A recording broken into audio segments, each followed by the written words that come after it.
Olá pessoal, eu sou o professor Bruno Moreno, eu sou professor e coordenador de cursos da Ebrafim. Trabalho especialmente com ensino de osteopatia, também sou sócio proprietário da Ebrafim e através dessa apresentação que a gente vai dar início agora, eu vou explicar um pouco mais para vocês sobre coisas que são muito comuns no nosso cotidiano de fisioterapeuta. É muito comum hoje a gente falar sobre técnicas de liberação miofacial, técnicas de mobilização articular e mais do que isso. A gente falar da importância de uma visão global para o paciente e a gente entender um pouco melhor de como que os diferentes sistemas corporais eles se comunicam e podem participar de um processo disfuncional.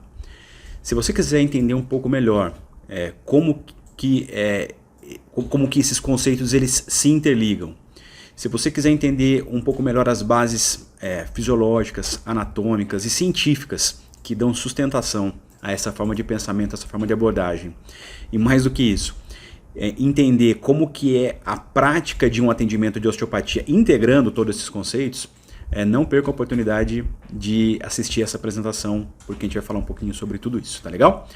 Depois disso, se vocês ainda assim tiverem dúvidas, perguntas, sugestões, questionamentos, eu vou deixar aqui o meu Instagram e o Instagram da Ebrafim para que vocês também possam entrar em contato e, enfim, falar com a gente por lá também, tá legal?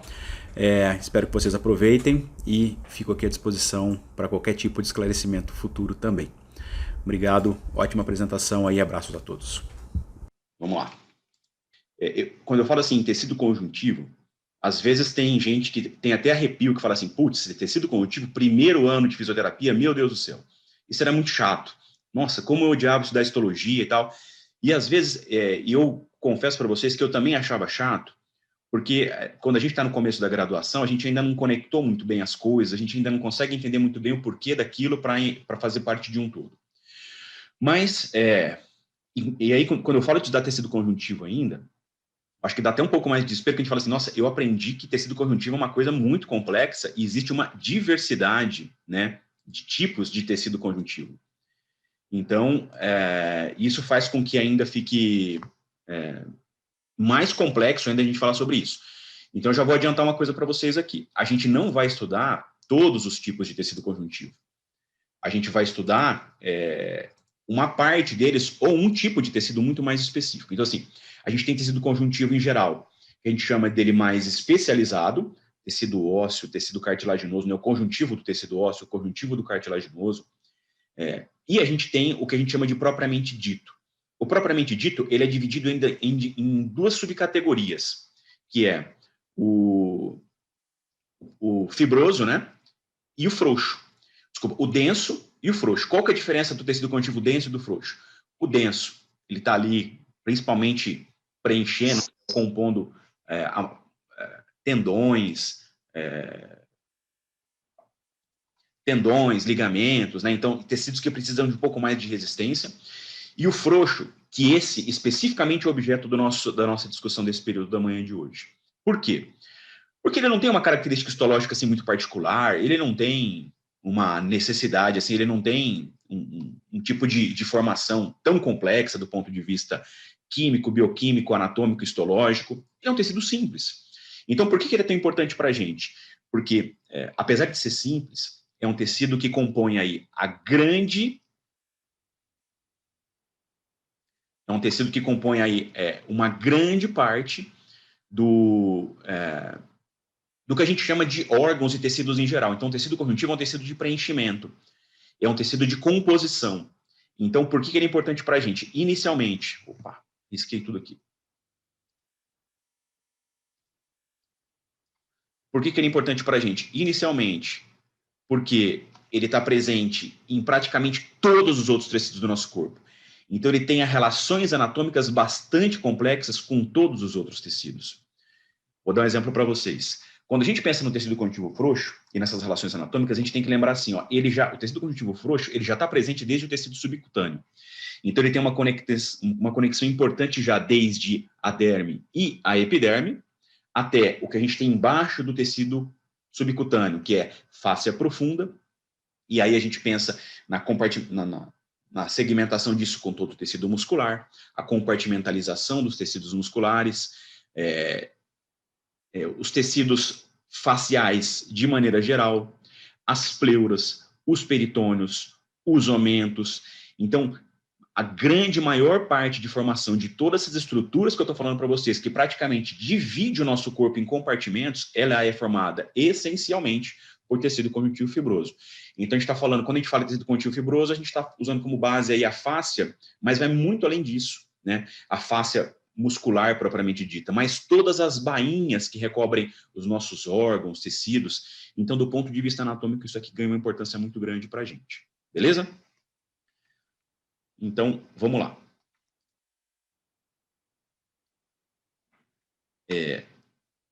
Uma questão super importante aqui, só para a gente tentar contextualizar isso, o tecido conjuntivo, e até a gente tem alguns estudos mostrando isso aí de maneira mais recente, é a primeira, ou a fáscia profunda, é a primeira barreira em qualquer tipo de alongamento ou qualquer tipo de movimento que a gente faça que exija uma maior distensão dos nossos tecidos corporais.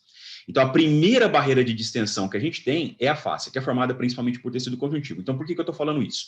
Porque a gente tem que entender assim, se a gente é fisioterapeuta, a gente entende que movimento e mobilidade é essencial para a saúde de qualquer tecido ou de qualquer órgão, a gente tem que imaginar que um tecido conjuntivo que permita boa mobilidade é um tecido conjuntivo saudável. Um tecido conjuntivo que não permita boa mobilidade é um tecido conjuntivo que pode levar a algum tipo de problema. Então, o que a gente tem que entender? Em que situações que esse tecido conjuntivo, que ele é tão importante, que ele está presente em todo lugar, ele pode se tornar menos móvel e como que isso pode comprometer outros tecidos? Então, o primeiro aspecto que a gente tem que lembrar é o aspecto da própria cicatrização propriamente dita. Por quê?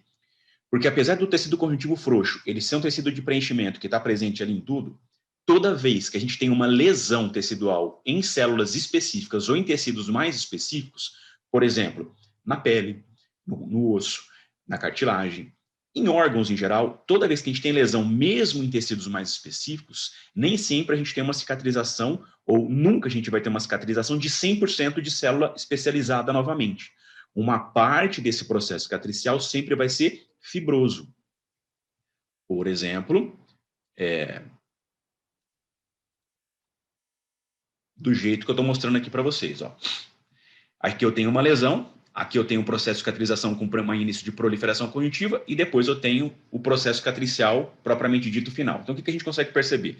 Que a disposição do tecido cognitivo aqui nesse local, ela é completamente diferente do resto, em relação à quantidade de fibrose que a gente tem aí e de fibras de colágeno e principalmente a organização desse tecido.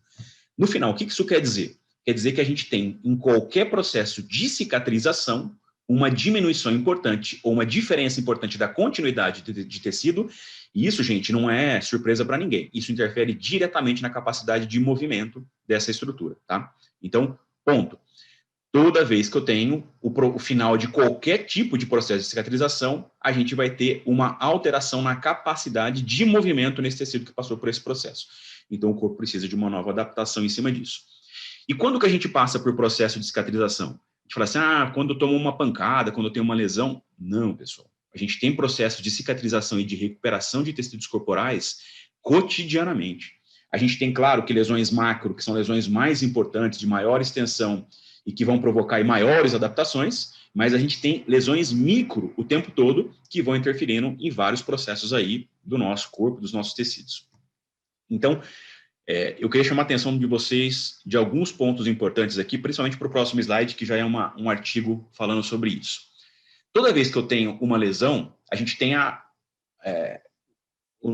as nossas, né, o processo inflamatório acontecendo com o objetivo principalmente de reparar aquele tecido lesado. Então, o corpo começa a produzir citocinas, entre elas, para a gente, aqui uma das mais importantes, a TGF-beta1. A TGF-beta1, ela tem um detalhe muito interessante, que ela aumenta ou ela permite, ou ela incentiva que na determinada região de cicatrização, fibroblastos, que produzem tecido conjuntivo, que produzem colágeno, os fibroblastos que produzem colágeno, eles vão se juntar a uma proteína, chama alfa-actina, que é uma proteína muscular do músculo liso em geral, e aí esse fibroblasto ele se diferencia em miofibroblasto. Então a gente está falando assim, num processo de cicatrização com aumento de produção de citocina, TGF-beta1, o fibroblasto, ele se junta com uma proteína muscular, e aí você tem um tecido conjuntivo que, além de ser fibroso, ele passa a ter capacidade contrátil. Por quê? Porque ele tem músculo liso ali. Então, o que acontece com isso? O que eles começaram a perceber nos próprios estudos científicos de maneira geral? Quanto maior a densificação de tecido conjuntivo, ou quanto maior a fibrose num determinado processo de cicatrização, maior a quantidade de miofibroblastos. E isso tem um impacto direto no enrijecimento, rigidez e, consequentemente, diminui a função desse local. Então, quanto maior a fibrose, menor a função. É daí que a gente tem que começar as nossas discussões. Então tá, entendi isso aqui, ó. Quanto maior a fibrose, maior a quantidade de citocinas, maior a quantidade de miofibroblastos, maior densificação, maior rigidez, beleza. Eu, como fisioterapeuta, eu tenho como interferir nesses processos? Sim. E aí a gente tem que começar a nossa discussão aqui de maneira importante. Então, esse estudo aqui é um estudo do Wong, de 2011, mas é um estudo muito bacana para a gente começar a pensar nisso. Eu vou falar um termo aqui que eu acho que todos vocês aqui já ouviram falar alguma vez, que é, já ouviram falar em quebra de fibrose? Eu vou fazer uma técnica miofacial para tentar quebrar a fibrose, né? É um termo muito comum, muito usado na fisioterapia de maneira geral. Mas que toda vez que a gente lê um pouco mais sobre os artigos científicos que falam sobre tecido conjuntivo, a gente fica meio com uma pulguinha atrás da orelha com esse termo aí. Por quê? Quando a gente imagina que se a gente for fazer uma técnica e que a gente está quebrando efetivamente, assim, microlesões na fibrose, toda vez que a gente vai ter microlesão, a gente vai ter a produção de citocina, entre elas a TGF-beta1. Isso faz com que aumente a quantidade de matriz extracelular e vai aumentar a quantidade de miofibroblastos. Então, o que isso quer dizer? Quanto maior a carga mecânica imposta num tecido que passou ou está passando por um processo de cicatrização, maior ou mais a gente vai incentivar a produção de citocinas e, como consequência disso, miofibroblastos. Então, quanto maior a carga mecânica, no final, o que vai acontecer? Maior a rigidez. E quanto menor a carga mecânica, o que a gente tem visto nas pesquisas? Que isso induz a apoptose. O que é apoptose? O nosso próprio corpo começa a pegar aquele miofibroblasto e começa a fagocitar ele.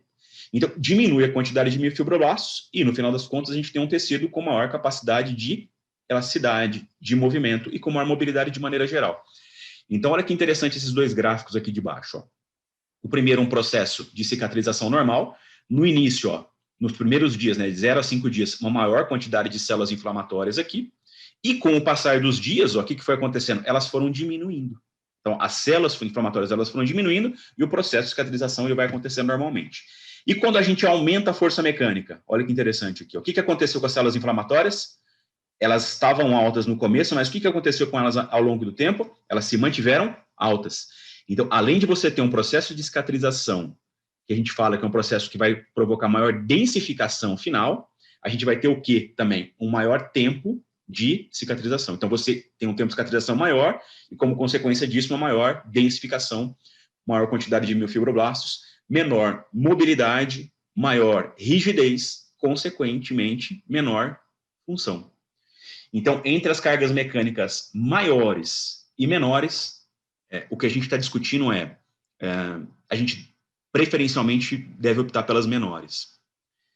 E aí eu imagino que vocês tenham uma dúvida assim na cabeça, porque eu tenho essa dúvida, na verdade, eu não tenho a certeza disso até hoje. Bruno, beleza, quanto menor? Então, qual que é a carga mecânica correta?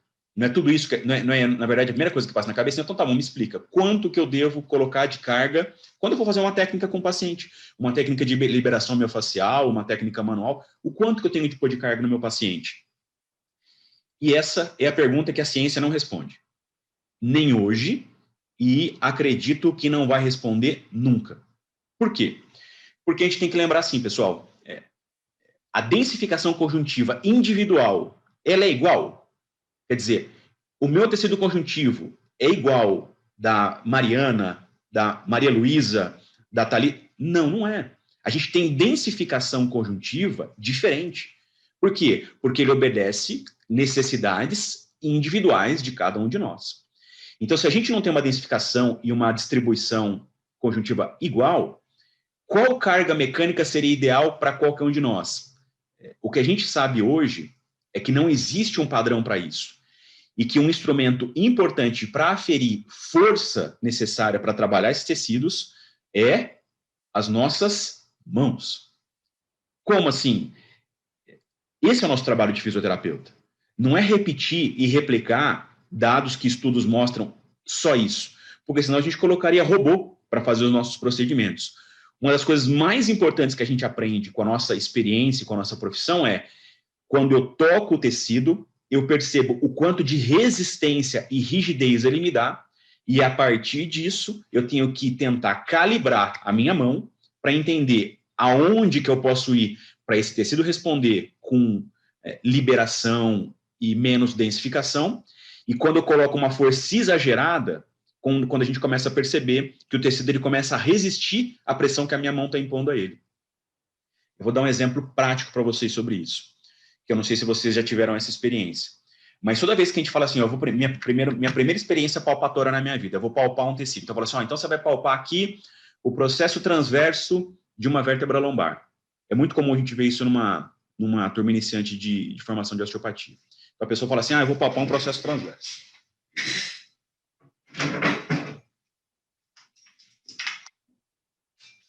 Só para a gente entender isso aqui um pouco melhor. Então eu vou palpar aqui o processo transverso da coluna lombar. A primeira coisa que a gente faz quando a gente nunca palpou uma estrutura é falar assim, putz, como a gente tem uma camada muscular muito grande aqui na frente, o que a gente faz? A gente coloca pressão. A gente mete a mão e coloca força. A gente coloca tanta força que a gente não consegue perceber, caramba, será que eu estou no processo transverso? Será que isso aqui é mais para cima? Será que é mais para baixo? E se a gente for comparar, galera, a densificação do osso com o tecido muscular, são coisas completamente diferentes. Mas quando a gente coloca muita pressão, o que acontece? O tecido começa a resistir à pressão que eu estou colocando. Então a gente não consegue perceber, a gente não consegue ter sensibilidade nem aferência nos nossos dedos para conseguir perceber o que é músculo e o que é osso. Ao contrário, quando a gente tira um pouco dessa força, quando a gente tira um pouco dessa pressão e se concentra naquilo que a gente está fazendo, a gente percebe nitidamente nos nossos dedos que, cheguei no osso, está mais duro, estou no músculo, está mais mole. O que é isso, pessoal? Quanto menos... Quando a gente está com a mão mais calibrada, eu não preciso colocar tanta pressão para ter a sensibilidade daquilo que eu preciso sentir. Então, na verdade, a nossa mão deve ser o principal instrumento, a principal ferramenta para determinar o quanto de força eu devo trabalhar com o paciente. E garanto para vocês que isso muda consideravelmente de um paciente para o outro. Por isso que eu não acredito que a gente... vai ter uma fórmula mágica para isso algum dia, tá bom? Então, um outro detalhe aqui interessante, por exemplo, isso aqui é um artigo do Ogawa, de 2011 também, muito interessante nesse sentido. Por quê? Porque ele faz uma explicação aqui que faz muito sentido para a gente também, no sentido do porquê que um tecido conjuntivo vai se densificar com cargas maiores e por que ele não vai se densificar com cargas menores. Então, é mais ou menos assim. Então, imagina que a gente tem a pele aqui e a gente tem os tecidos cicatrizando aqui embaixo dela. A densificação ou a resistência necessária para esse tecido que está aqui depende diretamente do quê? Da força que é imposta em cima dele. Por quê? Porque quanto maior a força imposta aqui em cima, maior tem que ser a densificação aqui embaixo para oferecer resistência a essa força que está aqui. Então, quanto maior a força imposta, maior a densificação. Por isso, pessoal, que a gente tem que tomar um cuidado muito grande em algumas situações, e eu já vou até explicar para vocês. Então, por exemplo, eu já imagino que vocês já viram pessoas trabalhando com técnicas miofaciais que colocam muita pressão, trabalham com muita força, com muita pressão. Eu falo assim, Bruno, eu já vi isso sim, e inclusive, eu já vi que tem resultados muito bons. Em geral, o que a gente percebe? Que a curto prazo, você tem boas sensações naqueles que estão recebendo essa técnica, porque efetivamente você está rompendo aí com boa parte fibrosa desses tecidos, então eles ganham mobilidade, eles têm até um efeito interessante aí de liberação de sintoma, mas a longo prazo, ou a médio prazo e longo prazo, a gente vai ter o quê? Como compensação disso, uma maior densificação desses tecidos e cada vez uma luta maior para que isso possa ganhar mobilidade. Então, a recomendação que a gente faz é para que a gente seja um pouco mais cuidadoso com as técnicas de liberação miofacial de maneira geral. E porque, olha outro dado importante para a gente, né? Esse aqui é um artigo de 2016, que ele faz uma consideração que eu acho que é muito válida para a gente. Então, assim, ó, a ideia é assim, ó, o tecido conjuntivo está presente em todo lugar. A gente tem que tomar muito cuidado, por quê? Porque a gente está o tempo todo passando por processos de reparo, e esse reparo, quanto maior a densificação do reparo, maior a rigidez, menor a mobilidade, consequentemente menor a função. E a gente trabalha especificamente nesses itens, na função e na mobilidade. A gente entende que quanto maior a mobilidade de uma estrutura, melhor a função dela também. Nessa pesquisa, eles pegaram assim pessoas a partir de autorrelato de rigidez. Então ele perguntava para os caras assim que tinham dor lombar, tá? Você se sente mais rígido ou menos rígido? E dividiram em 2 grupos. Gente que se sentia mais rígida, gente que se sentia menos rígida. O que eles concluíram no final? Que o autorrelato da sensação de rigidez, ele aumenta a percepção de dor pelo paciente. Então a gente está falando assim, gente, que a menor mobilidade ou a rigidez, primeiro assim, a gente está falando que o tecido conjuntivo diminui mobilidade, e diminuindo mobilidade diminui função, e a partir disso o cara pode ter problema. E um outro ponto para a gente fundamental é, a gente está falando também que pessoas que têm sensação maior de rigidez têm maior sensação de dor. Então a gente está, de novo, discutindo aqui que quanto maior mobilidade do tecido, teoricamente a gente melhora as necessidades fisiológicas, mas também pode diminuir a percepção dolorosa percebida pelo indivíduo. Então isso é algo absolutamente importante para a gente. Não sou eu que estou falando aqui, a gente está falando aqui com base na literatura. E vamos lá, vamos tentar traduzir isso para a prática, assim, de maneira mais construtiva para o lado clínico mesmo, né? Para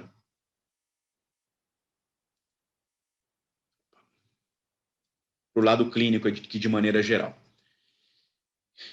Existem, na verdade, assim, existem várias discussões sobre o tipo de modelo que a gente vai usar como referencial para entender como que as nossas articulações, os nossos tecidos, os nossos sistemas corporais, eles são estabilizados. Como é que esses sistemas eles são estabilizados assim de maneira geral? E um dos conceitos mais antigos que lidava com isso é o conceito que a gente chama de modelo de estabilização por estabilidade compressiva, que é um modelo que a gente usa no nosso dia a dia para praticamente tudo que a gente faz. Que é mais ou menos assim: Bruno, como é que meu joelho, como é que o meu joelho se sustenta? Como é que o fêmur e a tíbia se articulam e como é que mantém a estabilidade dessa articulação? Quando a gente imagina que a gente vai explicar isso pelo modelo de estabilidade compressiva, a gente tem que pensar assim, ó, é o peso da gravidade puxando tudo isso para baixo, que faz com que uma articulação fique sobre a outra. Então a gente tem os grupos musculares ali que fazem força, e a partir dessa força muscular, esses ossos entram em atrito, em contato, e a partir disso o modelo está estável, correto? Por que eu estou falando isso para vocês? Porque quando a gente, por exemplo, lê livros de ortopedia, por exemplo, os livros de ortopedia mais clássicos, e coisas que a gente escuta falar e que a gente até aprende isso na faculdade até hoje. Como é que eu estabilizo o ombro? Quem que nunca ouviu isso? Como é que eu estabilizo o ombro? Fortalecendo o manguito rotador. Todo mundo já ouviu isso, não foi? Então, como é que eu estabilizo isso? Quando a gente pensa nesse tipo de conceito, como é que eu estabilizo o joelho? Fortalecendo o quadríceps. Então, quando a gente pensa nesse conceito, a gente tem que pensar assim, ó, isso é estabilização pensando por modelo de estabilidade compressiva, que é a força do músculo atrai um osso contra o outro e isso mantém a estabilidade. Que é mais ou menos o que a gente pensa quando a gente vai levantar um muro de tijolo. É um tijolo sobre o outro, a gravidade puxando para baixo, e isso mantém isso estável, em pé. Até, por exemplo, no modelo de estabilidade compressiva, permite que uma casa nessa situação aqui fique em pé. Eu não sei por quanto tempo, mas o cara construiu, ela está em pé. Por quê? Porque mesmo com essa gambiarra que foi feita aqui, ainda a gente tem um centro de gravidade caindo entre as duas bases dessa casa. Então ela está em pé. Eu não sei quando der uma chuva, quando der um vento, quando isso perder um pouco de capacidade de estabilização, o que vai acontecer. Mas por enquanto essa casa ainda está em pé. Agora, o que a gente critica, o que a gente discute muito quando a gente transfere esse tipo de conceito para o modelo biológico, para o nosso corpo? Se a gente pensar em estabilidade compressiva para entender como é que uma articulação é estabilizada, esse modelo não explica como uma pessoa conseguiu dar um salto desse e cair em pé sem torcer o joelho. Por quê? Porque o que a gente tem de atrito entre o côndilo do fêmur e os côndilos da tíbia, o atrito dessas articulações, ele é menor do que o teflon ou o grafite. Quer dizer, a gente está falando de uma articulação que não tem atrito. Ela não tem contato de atrito para manter isso estável. Então, o modelo de estabilidade compressiva, se a gente imaginar que é só força de peso e o atrito que garante a estabilidade, a gente está falando assim, ó, esse modelo não sustenta a gente imaginar como é que a pessoa pulou, caiu no chão e torceu o joelho. Então, qual que é o modelo hoje aceito ou mais aceito para a gente entender estabilidade articular ou estabilidade corporal? É o modelo que a gente chama de estabilidade por tensão contínua. Qual que é a diferença desses dois? Esse aqui, ó, independe da gravidade. Esse independe da gravidade. Por quê? Porque no modelo de estabilidade por tensão contínua, a gente tem o tempo todo duas forças concorrentes principais. Uma de tração e uma de compressão, atuando simultaneamente 24 horas por dia para garantir a estabilidade de um determinado sistema. Então, a gente tem os nossos músculos com um tônus ativo 100% do tempo, né? Por isso que a gente tem o tônus muscular 100% do tempo, fazendo com que exista uma força para separar as articulações, enquanto ligamentos, cápsula articular estão o tempo todo exercendo uma força em sentido contrário, e isso garante a estabilidade. E só para vocês entenderem o quanto que isso é importante para a gente começar a pensar melhor nessas coisas. Essa informação para a gente, ela é tão fundamental que faz a gente repensar algumas coisas que a gente aprende também. Por exemplo, então, Bruno, como é que chama isso aqui? Tem algum outro nome? Não sei se vocês já ouviram falar sobre isso. Tensegridade, biotensegridade, e agora tem um artigo que foi publicado recentemente que chama fasciotensegridade. Eles estão tentando mudar o termo também. Mas só para a gente entender, nesse modelo de tensão contínua, a gravidade, ela independe, ela não faz diferença na estabilidade. Então, eu posso estar aqui ou na Lua, que a estabilidade ela vai ser definida absolutamente pelo mesmo princípio, o princípio de forças concorrentes ou um princípio de forças colaborativas. E aí, quando eu falo para vocês que a gente tem que repensar alguns termos a partir disso, é assim, ó. Quando a gente estuda, a gente vai estudar estabilidade de joelho, para pegar alguma coisa que é bem comum no dia a dia. Lesão de ligamento cruzado anterior. Quando a gente estuda lá o Caplange e vai ver o que faz o ligamento cruzado anterior, ele impede uma translação anterior da tíbia, correto? Ele impede que a tíbia vá para frente. Tá. Então, se eu pegar um paciente que rompeu o ligamento cruzado anterior e perguntar para ele assim, ó, qual que é o sentido da instabilidade que você tem no seu joelho? Anterior, posterior, lateral ou medial? Entenderam a minha pergunta? Ele rompeu o ligamento cruzado. O ligamento cruzado, em teoria, ele vai lá e ele impede que a tíbia faça uma translação anterior. Vamos lá, rompeu o cruzado. Qual que é a instabilidade que você tem? Vocês acham que o paciente vai responder anterior, posterior, medial ou lateral? A primeira coisa que vem na nossa cabeça, a gente fala, é óbvio, anterior. Por quê? Porque se ele impede o movimento anterior, ele vai ter uma instabilidade anterior. E não é isso que a gente vê na prática. Na prática, você pergunta para o paciente assim, em que sentido que você tem instabilidade? Ele fala em qualquer um. É multidirecional. Por quê?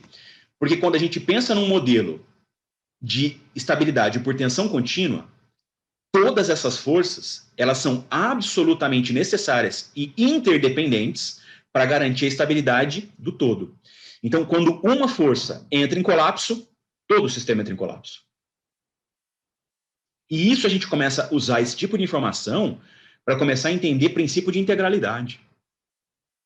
Modelo de tensão contínua quer dizer todas as forças atuantes sobre um sistema, elas são absolutamente necessárias para garantir a estabilidade dele. Então, toda vez que eu tiver comprometimento de uma ou parte dessas forças, isso vai provocar uma readaptação ou uma necessidade de reorganização em todo o sistema.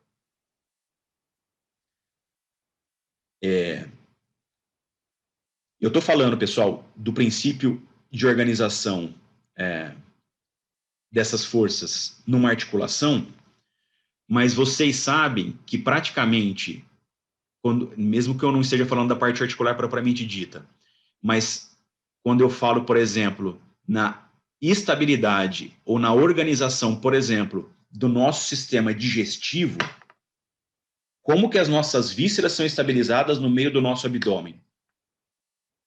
Não existem músculos, mas existem forças concorrentes de tecidos que estão ali exatamente para garantir a organização, estabilidade e mobilidade dessas estruturas. A gente tem tecido facial, a gente tem pleura, a gente tem aumento, a gente tem peritônio.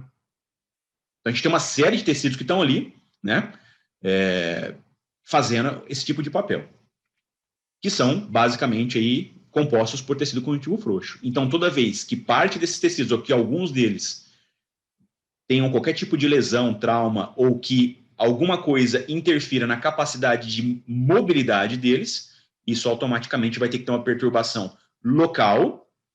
E se a gente imaginar que esses tecidos eles estão todos conectados entre eles, a gente começa a imaginar também que essa perturbação ela não se resume ao local do problema.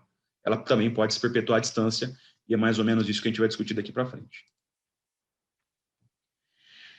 Outro ponto, para a gente super importante. Bruno, mas o que a gente estudou até hoje também é que a estabilidade de uma articulação, por exemplo, ela não é dada mesmo só pela força muscular, mas sim pelas vias proprioceptivas, que são vias neurológicas de controle, que funcionam através de sinapse, de estímulo de mecanorreceptor, manda uma informação lá para a medula e a gente tem uma resposta eferente, compensatória, que vai ativar um determinado músculo para compensar uma instabilidade, beleza. O que a gente começou a perceber aí, estudando um pouco mais da literatura, alguns trabalhos que vêm sobre isso? Olha que interessante. Esse trabalho, eles pegaram 2 grupos. Os 2 grupos tinham tido entorse de tornozelo. Quer dizer, eles têm uma lesão que limita o funcionamento da via proprioceptiva, concordam comigo? Se ele tem uma lesão de ligamento, a via proprioceptiva está comprometida. Então, esses 2 grupos tinham instabilidade de joelho, de tornozelo, desculpa. Os 2 grupos tinham instabilidade de tornozelo. Então, como é que eles separaram esses 2 grupos? Eles falaram assim, bom, dentro desses 2 grupos, eu vou pegar o grupo que tem instabilidade, mas que tem uma hipermobilidade, e um grupo que tem estabilidade, que tem, tem a lesão de tornozelo também, mas tem um pouco mais de rigidez. A rigidez aqui, entendo que eu estou falando assim, esse grupo, o pré-tensionamento, o sistema de pré-tensionamento, ele está mais comprometido. Nesse grupo aqui, o sistema de pré-tensionamento está mais preservado. O que eles perceberam? Que no sistema de pré-tensionamento mais preservado, a acuidade proprioceptiva é melhor, independente da via mecanorreceptora. O que isso quer dizer? A gente está falando, pessoal, que todo esse sistema, ou toda essa distribuição de forças que atua sobre qualquer articulação do corpo, não é só uma via de equilíbrio, é uma via de informação. E essa via é tão importante, e ela está sendo tão discutida hoje em dia, por quê? Porque é uma via de informação não sináptica, não neural, consequentemente, muito mais econômica que qualquer outra via de informação neural que a gente possa discutir. Ou quanto que a gente gasta de energia e consumo de oxigênio para mandar um estímulo via neural. E aqui a gente está falando que tem uma via de informação que ela manda mensagem a partir de diferença de tensionamento. E quer dizer, quando ainda a via de tensionamento, quando ela está mais preservada, independente da informação de mecanorreceptor, ela consegue informar outros tecidos para que a acuidade proprioceptiva, o início do movimento e a percepção de posicionamento articular, ela foi mais bem definida nesse grupo de maior tensionamento, pré-tensionamento. Então, a gente está falando que esse pré-tensionamento, ele estabiliza as articulações, ele estabiliza os sistemas, mas mais do que isso, ele parece ser uma via importantíssima de informação para todos os nossos sistemas. Por quê? Porque os sistemas conseguem perceber aonde existe alguma diferença de tensionamento para poder mandar respostas adequadas para fazer as compensações disso. E aí a gente começa a ficar um pouco mais atento ainda e justificar ainda mais do porquê que a gente deve pensar de maneira integrada. E vamos tentar expandir ainda mais aqui esse tipo de informação. Nesse slide aqui, eu estou colocando aqui um modelo de uma célula. Quem estudou célula assim, desse jeito que está aqui, na escola? Eu estudei. Então, quando a gente estudou na escola, a gente viu lá, a célula é esse negócio aqui, fica uma membrana aqui, o sarcoplasma, umas organelas boiando ali no sarcoplasma, um núcleo ali boiando ali no meio do sarcoplasma. Então, a gente vê aqui as estruturas meio livres, soltas. Isso aqui é uma célula, pessoal? Não. Isso aqui é uma célula. E qual que é a diferença? A diferença é gritante entre elas. Porque uma célula real é um conjunto de estruturas unidas por um citoesqueleto que conecta todas as organelas à membrana e ao núcleo, e a partir da força de tensão que passa pelo citoesqueleto, essas organelas são estimuladas a agir ou fazer determinadas funções. Quer dizer, a gente não está falando de uma célula e de organelas que são passivas de maneira geral e só obedecem à informação do núcleo. A gente está falando de uma célula que é absolutamente conectada, que todas as estruturas são conectadas e que são ativadas e estimuladas a partir de transmissão de força, que é levada pelo citoesqueleto. Ah, Bruno, mas por que você está falando isso? Imagina que eu tiro o núcleo de uma célula. A célula vai morrer ou ela vai continuar viva? Ela vai continuar viva, porque eles já fizeram esse tipo de experimento. Então, a transmissão de força e a necessidade e a ativação e desativação das organelas a partir disso, ela é mais importante, inclusive, do que a própria ação do núcleo. Pessoal, se a gente está falando que a célula, que o metabolismo celular e que a função celular depende da transmissão de forças, a gente também tem que começar a pensar assim, bom, aonde mais no nosso corpo a gente tem tecido fibroso todo conectado de maneira conjunta e que está o tempo todo transmitindo e passando força por ele e fazendo funcionar determinada estrutura ou ativando determinada estrutura ou não ativando determinada estrutura. Se a gente imaginar que praticamente todo o nosso sistema facial ele tem uma ligação em paralelo muito próxima desse tipo de estabilidade aqui, a gente está falando que o sistema facial ele funciona da mesma maneira. Então, movimento não é um luxo para o indivíduo.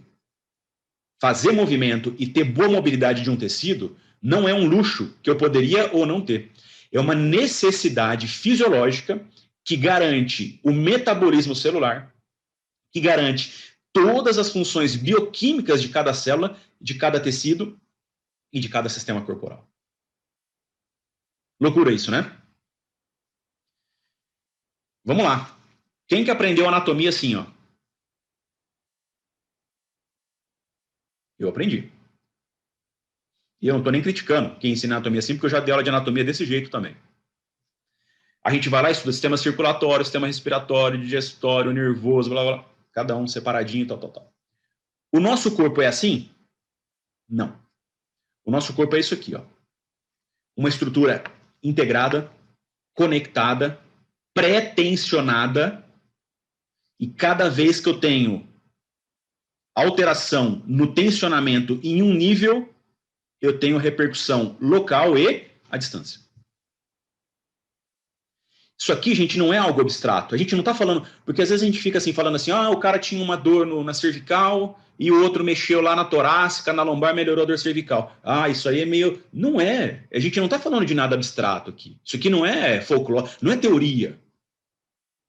A gente está falando de princípio básico. E tudo isso que eu estou explicando para vocês, eu tenho centenas de artigos aqui que falam sobre modelo de biotensibilidade e sobre modelo de mecanotransdução ou mecanobiologia. Então, a gente está falando de conceitos que já são validados e consolidados na literatura de maneira geral. O que a gente está fazendo é parar de pensar micro e permitindo pensar macro. Por quê? Porque o pensar macro faz uma diferença gritante no resultado do que a gente pode ter com o paciente depois. Então, quando a gente pensar num paciente, a gente tem que imaginar assim, não dá mais para a gente falar que eu sou terapeuta manual de joelho. O que você faz? Faço terapia manual de joelho. Então, desculpa, está errado. Pelo princípio, já está errado. É lógico que você pode tratar joelho na tua clínica, mas não dá para você recuperar a mobilidade, a integridade, a funcionalidade de um joelho sem passar por outros sistemas, por outras articulações, por outros mecanismos, sem entender a complexidade maior do que pode estar interferindo na funcionalidade desse joelho. A gente precisa ir além disso, obrigatoriamente. Ah, Bruno, mas esse modelo aí é meio abstrato mesmo, porque não tem uma coisa que prova que a mobilidade em um segmento interfere em outro. Não tem uma, tem várias. Tem várias.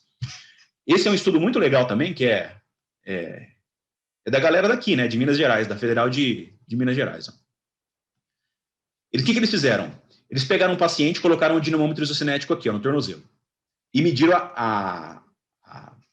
o ponto de resistência passiva do tornozelo.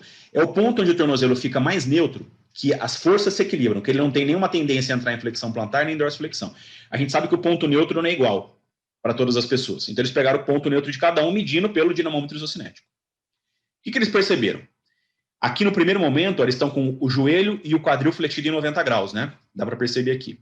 E aí, com o passar do tempo, eles foram aumentando a extensão, tanto do joelho quanto do quadril. Olha aqui, ó. Ó, extensão de 60, extensão de 30, extensão a 0 graus. Perceberam aqui? O que aconteceu? Quanto mais estendeu o quadril e o joelho, o que aconteceu com o tornozelo? Ele foi entrando em flexão plantar. O ponto passivo dele estava mais em flexão plantar. Quanto maior a extensão, mais flexão plantar. Então, o que a gente pensa? Bom, mudou o sistema de pré-tensionamento, e aí o pré-tensionamento levou isso para a posição de flexão plantar. Só que o que eles foram fazer? Eles falaram assim, então vamos fazer o seguinte, vamos medir a resistência ao movimento de dorsiflexão e de flexão plantar, e vamos ver como é que está.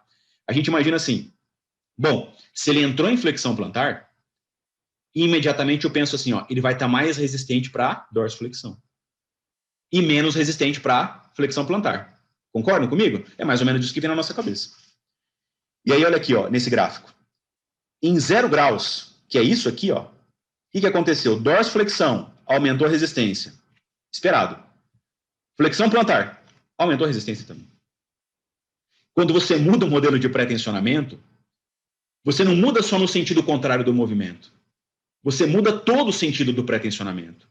Então, quando você pegou esse sistema facial que estava todo em flexão, mais afrouxado, entre aspas, e colocou ele numa posição de maior pré-tensionamento, o que aconteceu?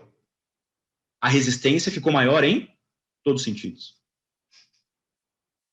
E eu não precisei mexer no tornozelo para isso. Aonde que foi interferido? Quadril e joelho. Esse aqui é um estudo clássico, que a gente usa também para falar um monte de coisa de terapia manual. É o estudo que fala a relação latíssimo do dorso e glúteo máximo contralateral. Então, o que eles fizeram? Pegaram o dinamômetro isocinético, acharam aqui a posição passiva, né, a mais neutra da rotação externa de quadril, e aí o que eles fizeram? Ativaram o latíssimo do dorso contralateral. Colocaram uma resistência aqui na mão, ó, e ela tinha que fazer uma extensão de ombro e medindo a resistência passiva aqui contra do quadril, né, contralateral. O que eles perceberam? Que ativando o latíssimo do dorso, você imediatamente muda o ponto de resistência passiva contralateral. Ah, Bruno, então toda vez que eu for tratar glúteo de um lado, eu tenho que tratar... Não é isso. Não é isso que esse tipo de estudo quer dizer. Na verdade, esse tipo de estudo, a gente não está procurando uma cadeia tensional específica. A gente está falando assim, pessoal, esses sistemas estão integrados.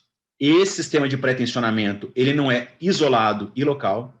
Esse sistema de pré-tensionamento, ele tem uma relação direta, importante, que pode comprometer uma região ou pode repercutir por regiões à distância. Isso aqui a gente só está reforçando o conceito de globalidade, de integralidade. É isso que a gente está fazendo aqui, a gente está reforçando um conceito. E quando a gente tem aí uma medicina, hoje, reducionista, onde a especialidade ela está chegando num nível que o todo ele foi completamente esquecido nesse meio do caminho. E vocês estão sendo levados aí a pensar da mesma forma o tempo todo. Porque eu duvido quem nunca ouviu falar assim, ó, vai fazer uma especialização. Quem é bom em tudo não é bom em nada. Eu duvido que vocês não ouvem isso aí direto, para um monte de coisa. E aí, por exemplo, a gente tem, e eu não estou falando mal de médico, pelo amor de Deus, hein? Tenho amigos médicos incríveis, cara muito bom assim no que faz, mas o modelo que a gente está vendo, principalmente na área ortopédica, é mais ou menos assim. O cara, ele faz ortopedia, ele faz medicina, para depois ele fazer ortopedia. para depois na ortopedia ele virar especialista em joelho, e depois de ser especialista em joelho ele fala, não, eu só faço o ligamento. Olha isso. E aí a gente tem que tomar um cuidado gigantesco com isso. Para o médico, ainda é um pouco mais fácil pensar assim. Por quê? Porque ele trabalha a anatomia da estrutura. Rompeu o ligamento, ele fala, não, tem uma técnica cirúrgica que eu vou lá e faço um enxerto aqui, ó, e refaço o ligamento anatômico. Funcionalmente, pessoal, esquece disso. Não existe especialidade da fisioterapia que vai dar para a gente informação funcional de uma estrutura sem pensar num contexto mais amplo. Não existe isso em fisioterapia. Esquece. A gente dançou. A gente tem que estudar tudo mesmo. Se a gente realmente quiser ajudar os pacientes, se a gente realmente quiser fazer a diferença na reabilitação desses pacientes, a gente vai precisar de um espectro de alguma coisa mais ampla, maior, tá? Então, assim, a gente tem que estar muito atento com isso e a gente vai ter que estudar bastante. Esse é um artigo que eu acho muito legal, apesar de ser uma revisão narrativa, né, que não tem esse poder de peso científico que a gente fala tão grande hoje em dia. Eu acho que ele é muito interessante porque ele traz alguns conceitos que para a gente são clássicos em osteopatia. Então, assim, qual que é a principal via de avaliação para um fisioterapeuta de maneira geral? É o sistema músculo-esquelético. Por quê? Porque a gente, praticamente na nossa graduação inteira, a gente foi, como é que chama? Treinado para avaliar músculo. Não é isso? Prova de anatomia. Você estuda um monte de coisa, mas o que vale mesmo? O que vale é origem, inserção, ação muscular. O que vale no final é isso, no primeiro ano. Se você soube tudo isso aí, beleza. E os outros sistemas? A gente aprende, mas não é essa coisa tão importante assim. Depois a gente vai fazer as técnicas específicas, os trabalhos específicos, as aulas de cinesiologia e tal. O músculo, a palpação muscular e tal. Então, o que a gente percebe, por exemplo, nesse artigo assim, ó? Realmente, a via muscular é uma importante via de resposta, mas não é uma via de entrada de informação. Por quê? Porque o músculo não é uma via aferente. O músculo é uma via eferente. Então, na verdade, quando a gente pega um músculo e vê que o tônus dele está aumentado e que esse músculo tem uma função de alguma maneira comprometida, o conceito é assim, se ele é uma via eferente, a pergunta não deveria ser por que o tônus está aumentado? E a gente não se pergunta isso em geral. A gente só fala assim, ó, o tônus está aumentado. Eu preciso relaxar ele. Mas peraí, você não está tratando a causa. Você está pegando o músculo ali, ó, e batendo nele. Batendo, imaginando que isso vai ser o suficiente para poder normalizar uma via de entrada que está alterada. Bruno, mas quais são as vias de entrada? É aí que a gente tem que começar a pensar. Pode ser o sistema músculo-esquelético? Pode. Por exemplo, num trauma. Deu uma pancada ali e a via ficou alterada pelo sistema muscular. Pode ser. Mas o sistema somato-visceral, o sistema neurofisiológico e o que a gente chama de biopsicossocial hoje em dia, tudo interfere. Tudo pode interferir nessa via neurológica ou nessa via eferente. É fácil a gente pensar nisso, por exemplo, vamos lembrar lá do último ano de faculdade, 3 meses ou 2 meses para entregar o TCC e fazer a apresentação. Como é que estava o trapézio superior? Virou um bloco. Por quê? Porque eu estou tenso, eu estou nervoso, e aí os meus músculos reagem com um aumento de tônus. Eu posso ficar aí martelando o trapézio superior, posso ficar fazendo um monte de procedimento nele ali, posso trabalhar, mas ele é uma via de resposta. Ele não é uma via de entrada. Se eu quiser trabalhar esse trapézio superior de maneira mais efetiva, eu preciso achar para cada indivíduo qual que é a via de entrada. Então, eu não estou falando só que a via de entrada vai ser sempre emocional. Mas às vezes é.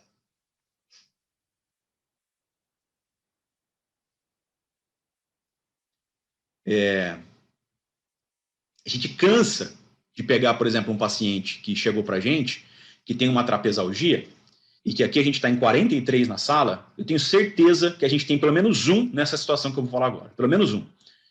Entre vocês, quem tem gastrite? Quem tem algum probleminha no estômago?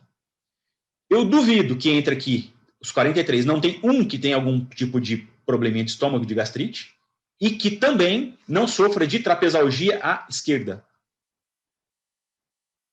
E quanto mais o estômago vai atacar, mais vai doer o trapézio esquerdo. E que em algumas situações, inclusive, tem dor de cabeça. E em algumas situações mais específicas ainda, essa dor de cabeça, ela pega principalmente fundo de olho esquerdo. E eu estou falando isso para vocês por quê? Ah, Bruno, mas de onde que você tirou isso?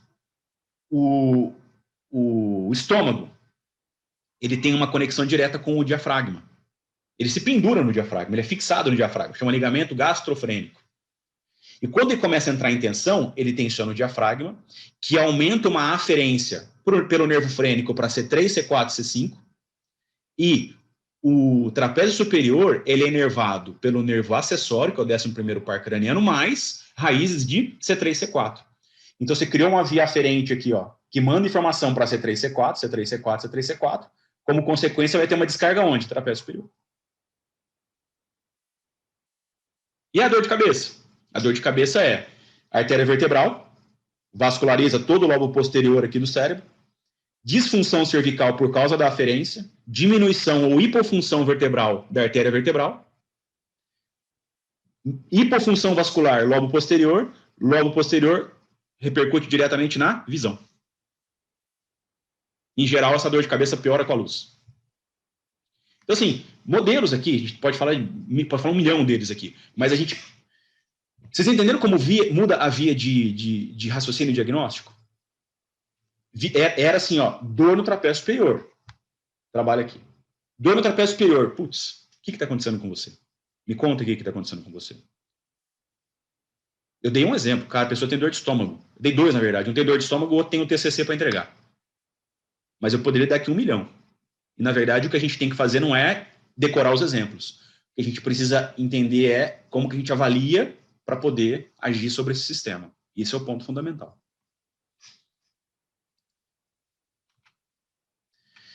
Isso também é um artigo de revisão, mas eu acho ele fantástico também, e eu acho que a conclusão dele é muito legal, né? Então ele fala assim, ele fala assim, a gente pode concluir que a pele e as faces representam o sistema esquelético, é o esqueleto do sistema nervoso. Pessoal, é incrível como o toque e os estímulos, mesmo estímulos de pele, e um pouquinho mais profundo que isso, de fáscia, eles têm repercussões neurológicas super importantes. Então, assim, por que eu estou falando isso? Porque a gente está muito acostumado a pensar no sistema facial só de ponto de vista mecânico. O que é mecânico? Ah, Bruno, face é isso aqui, ó. Quando eu puxo para cá, a face aqui puxa aqui para cima também. Quando eu puxo para baixo, aqui puxa para baixo também. Esse é um aspecto mecânico, inegável, ele é importante. Mas além do aspecto mecânico, existe um aspecto neurológico que é tão importante quanto. Então a gente precisa começar a entender como que isso, ou cada parte do nosso corpo se conecta com o sistema nervoso central e quais as repercussões que existem a partir disso. E isso faz a gente entender uma série de coisas. Tem um mapa. Na verdade, tem um mapa. A gente estuda muito isso em osteopatia. Então, se a gente pegar a osteopatia, a primeira parte, coluna vertebral, a gente vai trabalhar esse mapa. Não é manipular cervical, é qual nível. Mas por que o nível? Por causa do mapa. Porque cada nível está relacionado com um segmento específico. Cada raiz tem uma função específica. Ah, por que lombar? Por causa disso. Torácica. A gente nunca tratou torácica na vida. Por quê? Porque a gente fala assim, nervo torácico, principalmente vai de T3 para baixo, é parte visceral. Não precisa. Precisa. Se a gente pegar os artigos clínicos de terapia manual hoje, você pode ver como é que técnica que é efetiva, né, os guidelines mesmo para cervicalgia, manipulação torácica. Um guideline para lombalgia, manipulação torácica. Não é isso? Então a gente pega todas até as referenciais científicos que a gente tem hoje, está falando assim, putz, torácica é super importante. O que dá dó um pouco nesses guidelines é assim, por que você manipula torácica? O cara fala, não sei. Não importa. Só que a gente explica. Por quê e onde. Que é mais importante só do que o porquê. E onde. Onde que vai funcionar melhor. Então, a gente está falando da face, a gente não está mais falando da face como um tecido com uma estrutura formada, ou preferencialmente por tecido conjuntivo frouxo, que está ligando estruturas. Não. A gente está falando de um tecido vital, fundamental, primordial. Por quê? Porque ele é conectado desde com os aspectos sensitivos externos, né? Desde o tecido subcutâneo com a pele, que recebe informação externa, com a face muscular profunda, então com os receptores.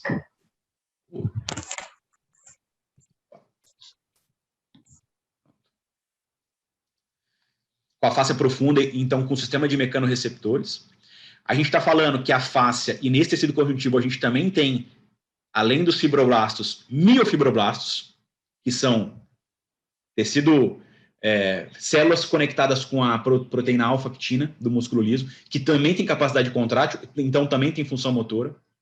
Se ela é conectada com o músculo liso, ela não tem ação contrátil voluntária, ela vai ter ação contrátil autonômica, que está diretamente ligado com o sistema nervoso simpático.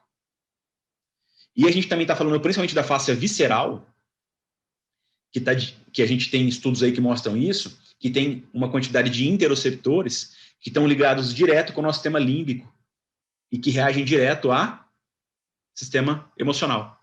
As nossas emoções também interferem. Então, a gente está falando de um tecido de integração, de conexão com várias outras estruturas, vital para que a gente consiga entender o que está acontecendo com o paciente. Então, a fáscia não é só um meio... Bruno, então tratar a fáscia é importante, né? Mais importante que tratar a fáscia é entender o que a fáscia está dizendo. Então, a gente conversa muito com a fáscia. Quando a gente pega um paciente para atender, a gente coloca a mão nele, eu quero sentir como é que está essa fáscia, e a partir da informação que ela me traz, a gente começa a fazer as conexões a partir de fisiologia, anatomia, cinesiologia, a partir disso. Esse é o sentido principal.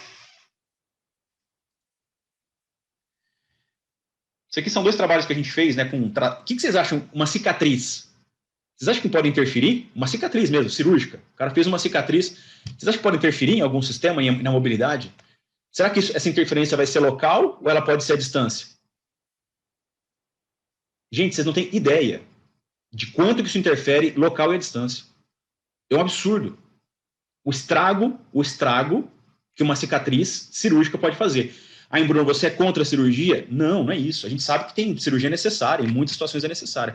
O problema é que a falta de cuidado no pós-operatório é que dá um pouco de medo na gente. Por quê? Porque a pessoa vai lá, costura e fala assim, costurou, tá tudo certo. E não é isso. Essa cicatriz, ela deveria ser cuidada ao longo do tempo, porque essas tensões dessa cicatriz vão interferir em outros sistemas.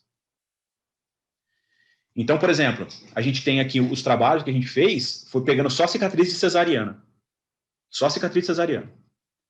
Só que a gente pegou pacientes meio que aleatórios, que tinham dor em qualquer lugar. Um tinha dor cervical, o outro tinha no ombro, o outro tinha na lombar, o outro tinha no joelho. Independente de onde era a dor, independente. A gente mobilizou a cicatriz e o resultado era melhora da sensação de dor e melhora da dor ao movimento. E aumento de amplitude de movimento global. Independente de onde era o problema. Só mexendo na cicatriz de cesariana.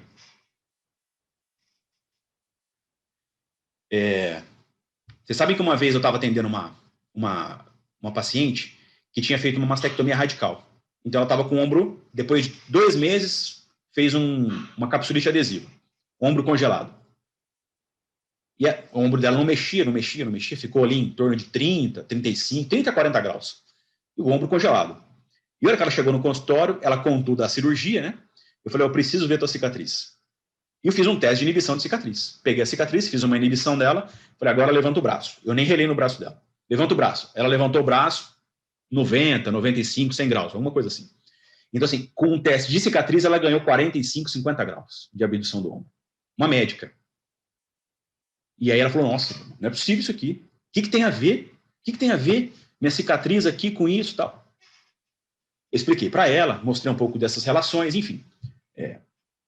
Ela ficou indignada de ninguém ter avisado ela que isso podia ter acontecido, nem os médicos oncologistas que estavam trabalhando com ela lá.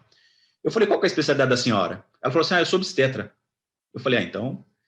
Falei, sabe quantas cesarianas a senhora já fez na sua vida? Mas por que você está falando isso? Porque eu garanto que essas mulheres vão ter problema na coluna no resto da vida, em alguma etapa da vida. Eu garanto. 90, 95% dessas mulheres vão ter problema na coluna em alguma etapa da vida, e essa cicatriz está relacionada com o problema. Então, a gente aprende a tratar a cicatriz no primeiro dia, na primeira aula. Primeira aula de osteopatia, a gente aprende a testar, a gente ensina a testar cicatriz e a tratar a cicatriz. Isso aqui são estudos, né, que mostram... Bruno, mas a gente consegue melhorar a fibrose provocada por uma cicatriz com técnica manual? Consegue. São 2 estudos que falam sobre isso. Fazendo com rato. Cirurgia no ratinho, mobiliza o ratinho, depois a quantidade de fibrose que você vai ter no pós-operatório tardio, né? Num caso que não fez nada e num caso que mobilizou, é completamente diferente. E aí, ó, daqui a pouquinho eu já vou mostrar atendimento para vocês, tá? Mas uma das últimas discussões aqui que a gente tem que fazer, que eu acho que são super importantes também.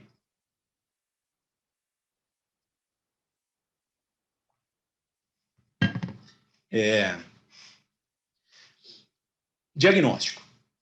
A gente precisa voltar a acreditar em diagnóstico. A gente meio que parou de acreditar em diagnóstico. A gente acha que diagnóstico não é mais importante. Por quê? Porque a medicina, né, ou a área de saúde em geral, virou uma ciência intervencionista. O que a gente já faz? A gente aprende a fazer técnica, a gente aprende a fazer procedimento. Hoje em dia, a maioria dos profissionais ganha por procedimento. Então, fala, não tem que entender nada. Eu tenho que saber que técnica que é legal e que técnica que não é legal. Então, é mais ou menos assim que a gente tem visto de maneira geral. Então, eu vou falar para vocês de 3 tipos de diagnóstico. E diagnóstico tem um monte de tipo. A gente precisa lembrar disso também. Vou falar de 3 tipos. Tem fisioterapeuta que até hoje trabalha com base no diagnóstico médico. O que é diagnóstico médico? Hernia de disco, tendinite, lombalgia, isso é diagnóstico médico. E por que para o fisioterapeuta não é recomendado trabalhar com esse tipo de diagnóstico? Por que o fisio em geral fala assim, ó, esse tipo de diagnóstico é o pior para você trabalhar? Por quê? Porque, por exemplo, se eu pegar um paciente com síndrome de impacto do ombro, ele não necessariamente tem o mesmo déficit funcional que outro paciente com síndrome de impacto do ombro. Eu posso ter uma síndrome de impacto que tem um déficit de ADM, o cara tem dor e limitação de ADM, o outro não, ele tem dor e instabilidade. Então, se eu colocar o mesmo tratamento para esses 2 pacientes, o que vai acontecer? Pelo menos para um deles não vai funcionar. Porque apesar de terem o mesmo diagnóstico, eles vão ter comprometimento diferente. Bruno, mas por que o fisioterapeuta, tem muito fisioterapeuta que ainda trabalha com diagnóstico médico? Eu vou dar exemplos para vocês. Principalmente clínicas que trabalham com convênio ou no SUS, que tem poucos profissionais para atender muita gente. Por que eles são assim? Porque, em geral, o que recebe não é suficiente para custear o serviço. Então, tem que ganhar no volume. Em geral, quem trabalha nesse tipo de serviço...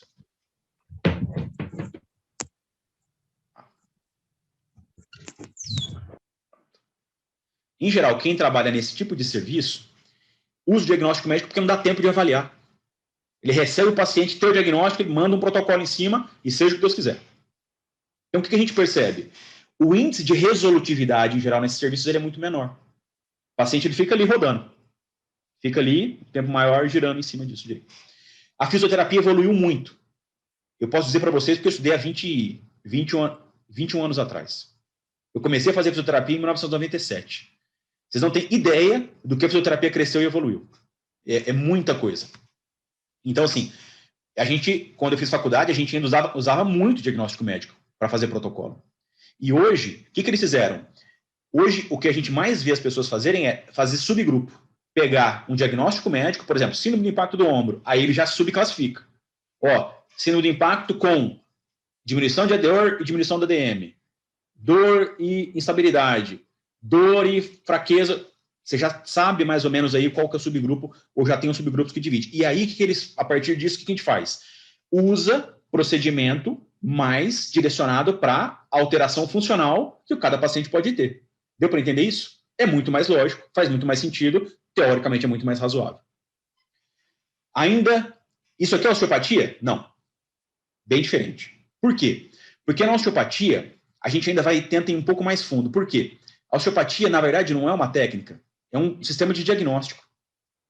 Então, para o diagnóstico osteopático, assim, dor e instabilidade. Instabilidade por quê? Porque tem uma fraqueza do redondo menor. Por que tem uma fraqueza do redondo menor? Qual o sistema, ou quais os sistemas que estão interferindo na fraqueza desse músculo, ou que não deixam ele trabalhar da maneira como ele deveria, ou que fazem com que ele tenha que trabalhar mais. Vocês estão entendendo que a gente, em vez de tratar a consequência, que a gente está questionando qual que é a causa? Isso é diagnóstico integral. Diagnóstico integral é eu não me contento em atender sem entender o que está acontecendo. E a partir do momento que eu entendo o que está acontecendo, aí eu vou escolher quais as melhores técnicas para trabalhar sobre isso, sobre esses sistemas. Isso é diagnóstico integral. É isso que faz a osteopatia. Então, quem fala assim, Bruno, eu vi um trabalho de osteopatia que o cara manipulou a lombar e deu um resultado... Pessoal, desculpa, isso não é trabalho de osteopatia. Isso é trabalho de manipulação. Osteopatia, manipulação a gente usa em osteopatia. A gente ensina a manipular. Mas o que é osteopatia não é a técnica. O que é osteopatia é o olhar, a visão, o tipo de diagnóstico. É isso que a gente vai ensinar vocês no curso de osteopatia. Além das técnicas, óbvio. Mas vocês vão aprender a fazer diagnóstico. E o modelo de diagnóstico ele é tão cruel hoje em dia, porque é mais ou menos essa historinha aqui, ó. A dor na tua perna direita é devido à idade. Não, porque a esquerda tem a mesma idade e a esquerda não dói. Mas quantas vezes vocês já não ouviram o diagnóstico desse aqui, ó? Quantas vezes vocês já não ouviram isso? Ou então, mas eu nem fui examinado. E precisava? Você é professor. Rinite, gastrite, insônia, calo nas cordas vocais. Você faz isso. Então teu problema é esse. Vocês já não cansaram de ver coisas nessa situação? A gente generalizou o diagnóstico para situações do cotidiano. E paramos de olhar para cada indivíduo, o que acontece com ele, para entender o porquê que ele está reagindo dessa forma. Como se todo professor fosse ter assim. Fosse ter ter os mesmos tipos de problemas. Bruno, mas fizeram uma pesquisa e que 40% dos professores têm isso. Espera aí, mas e os outros 60%, então? Por que eles não têm? O que tem de diferente? E eu não estou dizendo que a atividade laboral, pessoal, não é importante. Ela faz parte do processo. O que a gente não pode é isolar ela e começar a criar uma estratégia de que para eu fique mais confortável no meu não diagnóstico é usar a atividade laboral para qualquer coisa. Você faz o quê? Então é problema desse aqui. É isso. Ou então você tem dor de cabeça, eu tenho dor na cervical, como é que você está usando o teu computador? Mas caramba! Será que toda dor na cervical é por causa do mau uso do computador? Mas você usa o celular? Mas como é que você mexe no celular? Então toda dor cervical vai ser por causa do celular a partir de agora? A gente tem que ser muito mais cuidadoso que isso. Muito mais cuidadoso que isso para poder realmente fazer diagnóstico. A Lilian falou uma coisa aqui que é perfeita, Lilian. Sistema biopsicossocial. É isso. É exatamente isso. E que alegria e que felicidade a gente está podendo discutir isso em 2021, porque há 6 anos atrás isso não era nem mencionado. É importantíssimo. A única questão que eu acho que ainda tem que evoluir muito no sistema biopsicossocial é assim, existem fatores biopsicossociais. Existem fatores. Quais? De que forma? Por quê? Não me importa. Existem fatores. Então, o modelo médico biopsicossocial, ele já deu uma grande evolução. De falar só, existem fatores. Mas ainda não foi buscar quais, como, por quê, e categorizar isso de maneira individual. Por quê? Porque nos modelos de saúde, de maneira geral, a gente ainda está preso nos protocolos. Isso é terrível. Mesmo quando a gente pensa nos processos de educação em dor, e na segmentação de dor, em dor nociceptiva, dor neuropática, dor nociplástica, sensacional. Mas a gente tem ainda situações muito específicas dentro de cada uma delas que ainda não são consideradas. E a gente tem que evoluir muito em cima disso. A gente, na osteopatia, a gente quer que vocês entendam cada etapa desses processos, para poder ser assertivo em tratamento. Então, a gente quer que vocês entendam cada etapa desses processos. Então, causador de doença, moleza. Má postura, trabalho repetitivo, má alimentação, estresse, falar no telefone celular. Se eu pegar cada um de vocês aqui, estamos em 40 agora.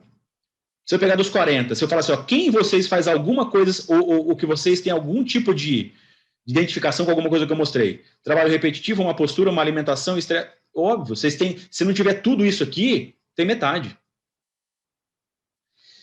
E a gente chegou num modelo da medicina ainda que mais ou menos fala assim: quando você não acha mesmo o problema, ou quando você confronta o problema, a gente tem uma resposta final aqui para dar um cala-boca que ela fala assim: ah, então isso se chama predisposição genética. Quer dizer, eu não achei a causa virou predisposição genética. Se não enquadrou no modelo que eu estou acostumado a pensar, eu jogo uma predisposição genética e está tudo certo. Como se a gente nascesse com uma alteração genética que quando eu fosse trabalhar com fisioterapia, isso fosse me dar dor no tendão do supraespinhoso do ombro esquerdo. Quer dizer, não precisa buscar mais informação que isso, né? A gente precisa de mais que isso. Ah, Bruno, mas você não acredita em genética? É claro que eu acredito em genética, mas eu acho que as coisas ainda... Eu acredito até mais na epigenética do que na genética tradicional.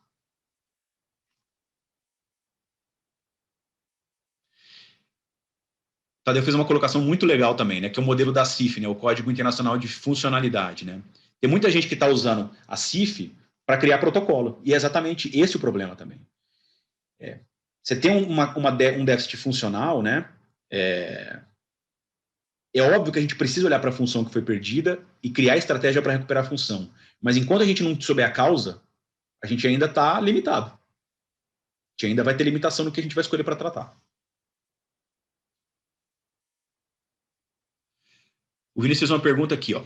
Quando o indivíduo apresenta um problema que já se tornou estrutural, como, por exemplo, uma osteoartrose avançada, é possível ainda restaurar o equilíbrio pré-tensional? O Vinícius, depende, às vezes não, tá? Quando a gente costuma falar isso em osteopatia assim, ó. A gente fala de problema que tem lesão anatômica definida, que a gente chama de parâmetro maior, e parâmetro menor, que ele é disfuncional. O que é disfuncional, a gente tem uma chance gigantesca de corrigir, em geral, de corrigir rápido. Quando é anatômico, aí a gente precisa interferir em todo o funcional para a gente esperar como esse organismo vai se reequilibrar. E a gente só não interfere só na parte estrutural, muitas vezes propriamente dita. Aí a gente vai ter que mexer em todo o biopsicossocial também. A gente vai ter que mexer muitas vezes em critérios que estão além da mobilidade. Às vezes está na catastrofização, na cinesiofobia. Então, às vezes estão não só no físico. Às vezes o problema já está embutido no sistema de crença. Então, assim, tem muita coisa que interfere nisso aí. Mas a gente também vai estudar estratégias de como que a gente pode organizar isso.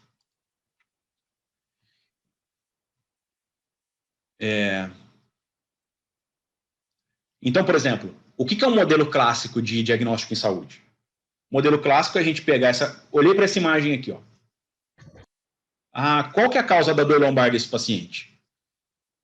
Eu tenho certeza que vocês já estão pensando assim, ó, degenerativo, discopatia, osteófito, uma leve escoliose, uma artrose sacroiliaca, e babapá, e babapá. Então, quando a gente aprende a fazer muitas vezes os diagnósticos, olhando exclusivamente, muitas vezes, para um dado e começando a tirar conclusão a partir dele. E isso é um modelo muito perigoso. Por quê? Porque quando a gente começa a ler outros estudos da literatura, por exemplo, esse aqui é um estudo de uma revisão de literatura, né? Que mostra que processo degenerativo não necessariamente é provocativo de dor.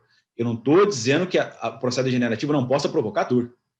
Eu estou dizendo que nem todo o processo degenerativo provoca dor. Então, quer dizer o quê? Que se eu olhar para uma radiografia, como eu mostrei aquela anterior para vocês, eu não posso afirmar que a causa do problema é a radiografia ou é o degenerativo sem avaliar o paciente antes. Porque às vezes não é. Diria mais para vocês, porque muitas vezes não é. Então, a gente não pode olhar para a radiografia e fechar diagnóstico. Diagnóstico é feito através de uma interpretação de anamnese, exame físico e exame complementar. É assim que a gente aprendeu a fazer, mas parece que às vezes a gente esquece. A gente quer fechar diagnóstico com base no exame de imagem. E a gente sabe que a acurácia de exame de imagem também, ela não é essa maravilha, não. Pergunta para qualquer médico cirurgião que vocês conheçam. se quando ele abre o paciente, ele pega aquele exame e fala assim, puta, o exame estava mostrando uma coisa, a hora que eu abri era outra. O ano retrasado, a gente entrou numa cirurgia com um médico daqui, o cara falou assim, eu vou fazer um ombro aqui, tem que fazer uma ancoragem aqui numa lesão que ele tem de supraespinhoso e tal. A hora que o cara enfiou o artroscópio lá dentro, falou, nossa! Era uma cirurgia que a gente foi para ficar 2 horas, a gente ficou 4 horas e meia. A hora que chegou lá era outra coisa. Isso acontece o tempo todo. O tempo todo. A Lília falou assim, a clínica tem que sempre bater com o exame complementar. Na verdade, quando a gente pega o contexto básico, a clínica é soberana. O exame é complementar. Então não é que a clínica tem que bater com o exame complementar, é o complementar que tem que bater com a clínica. Ou então ele não é significativo para a gente. Entendeu? Não é que eu preciso forçar o paciente a encontrar o exame. É que se o exame não encontrar a clínica, esquece. A clínica que manda. Por isso que a gente está lotado de paciente em clínica com hérnia de disco no exame e que na prática a dor não tem nada a ver com a hérnia de disco.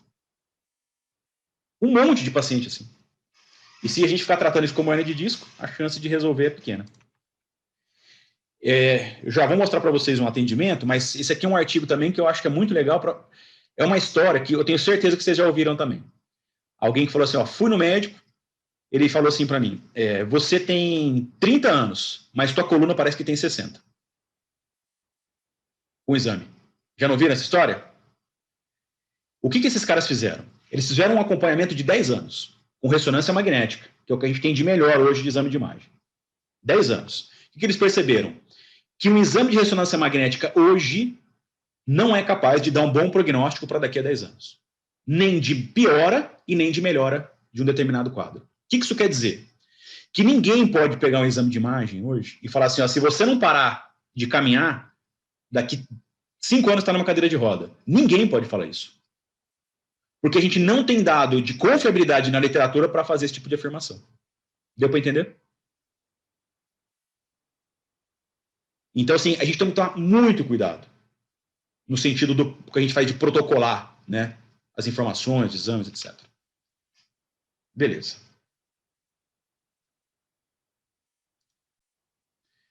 Tudo bem, pessoal? Dúvidas, perguntas? Beleza? Eu tenho um vídeo para colocar, e eu vou tentar comentar com vocês, para vocês entenderem, assim, com base em tudo que eu comentei com vocês até agora. Como que a gente vai aplicar isso na prática? Num diagnóstico, numa interpretação e numa correção de um determinado problema, tá? O vídeo ele não mostra uma situação que é cotidiana, que vai acontecer sempre. O vídeo mostra uma situação particular, individual, de uma pessoa específica. Então é mais ou menos isso aí que eu vou tentar compartilhar com vocês agora.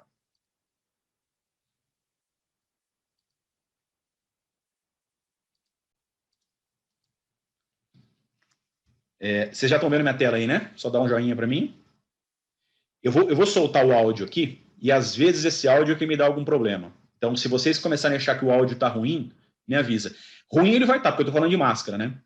Mas não der para entender, vocês me avisem, por favor. Eu pedi para poder construir, né, junto com vocês, aí, essa questão do diagnóstico. Eu, Carol, só precisa saber o que está te incomodando. Qual é o problema que você vem? Eu sinto bastante dor no cervical, e aí eu percebi que a rotação para a esquerda é um pouco bloqueada. Só me fala se vocês estão conseguindo ouvir. Dá um joinha se está dando para ouvir. Tá dando para ouvir? Beleza? Então, ok. Como a gente estava conversando aí durante a apresentação, assim, a primeira coisa é o sintoma, né? Então, o paciente tem dor cervical e tem bloqueio de rotação. Não necessariamente está ligado só à condição da cervical. E é a partir daí que eu quero tentar trabalhar com você. Então, a osteopatia, a gente tem várias maneiras de projetar uma avaliação. Em geral, até a turma que está tendo aula aqui, como eles já estão fazendo um módulo visceral, a gente vem tentando hoje fazer um diagnóstico que comece pelo exame físico, para depois a gente entrar na anamnese. Então, comece o exame físico por onde? Eu vou fazer uma técnica de avaliação por ausculta palpatória, né? Por ausculta manual, para depois a gente tentar entender um pouco melhor essa história. Beleza?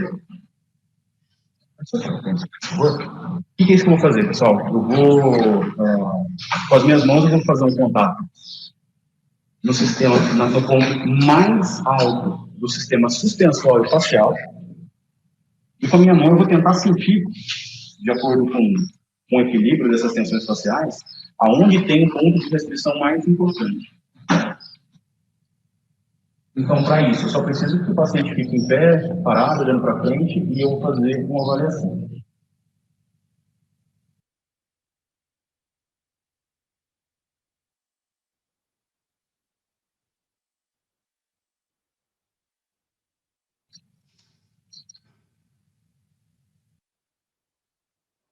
Então, Carol, assim, eu não sei nem se você consegue perceber, mas tem uma força que te puxa para frente, para frente, para frente, para frente. É como se o corpo estivesse arqueando mesmo, né? E fosse uma coisa bem baixa. Então, uma das coisas que a gente faz nessa tipo de avaliação é perceber na nossa mão a quantidade de tensão que a gente tem, geralmente, assim, quanto maior a força, quanto maior essa linha de tensão, mais baixa está, digamos, a tensão principal, ou a mais forte. Mas, a princípio, né, a primeira coisa que me chama a atenção é que parece que tem alguma coisa baixa. Então, só para confirmar isso,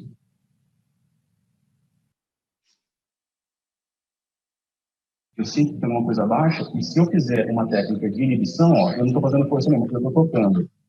E acho que é visual também para todos vocês, né? O que ela faz, a Carol faz? Ela vem, ela arqueia, aqui lá embaixo, e sem eu fazer pressão nenhuma, eu toco essa região e ela retorna. É como se a hora que eu tocasse, o corpo se reequilibrasse. Então, assim, a primeira coisa que me chama a atenção é alguma coisa aqui.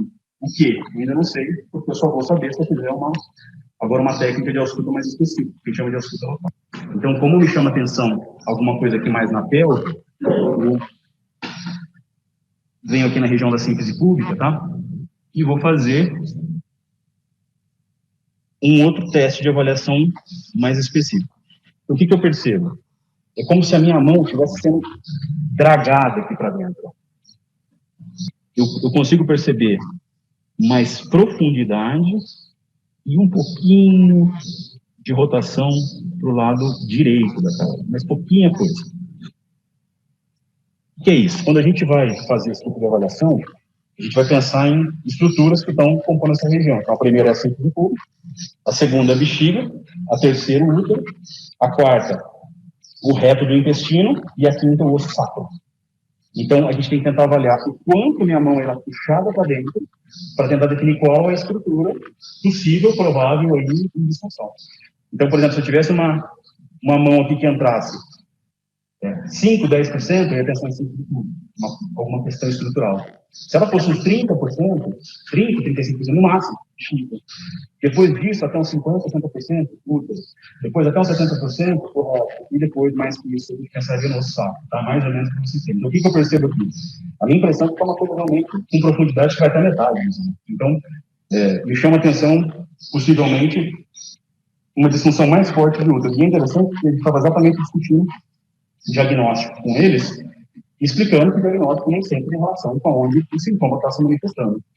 Então, assim, isso é um exemplo interessante, porque apesar do cara fechar uma dor cervical e um bloqueio na rotação cervical, a restrição mais importante, ela parece estar bastante distante, né, de onde está o sintoma principal. Só mais uma pergunta, você já fez alguma cirurgia? Videolaparoscopia. Para endometriose. A questão da cirurgia para a gente é super importante porque a gente também comentou sobre o impacto de relações cirúrgicas, né? Especificamente, a minha mão, ela veio trazendo exatamente para o ponto onde tem a queixa dela. Mas se ela tivesse outro tipo de cirurgia, eu fiz uma cirurgia de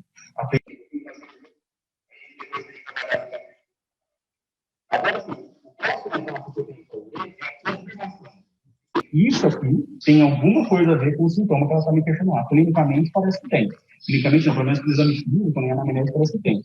Agora, a gente precisa de algum tipo de retrospecto e clínico direto para saber se é por aqui mesmo que eu tenho que fazer o processo de avaliação e tratamento.